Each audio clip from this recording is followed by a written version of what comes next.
Welcome everyone to our next online SAP learning tutorial series. Here in this tutorial, we will see how to view Material Master in SAP.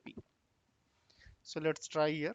To view Material Master in SAP, enter transaction code MM03, then press enter, enter the material number here, then press enter, select any of these view. I am selecting the basic view data, then click on OK here. Here you can see the basic data one.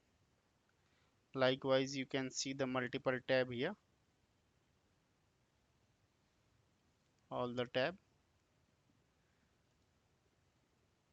Purchasing, you can see here, you can enter the plant over here.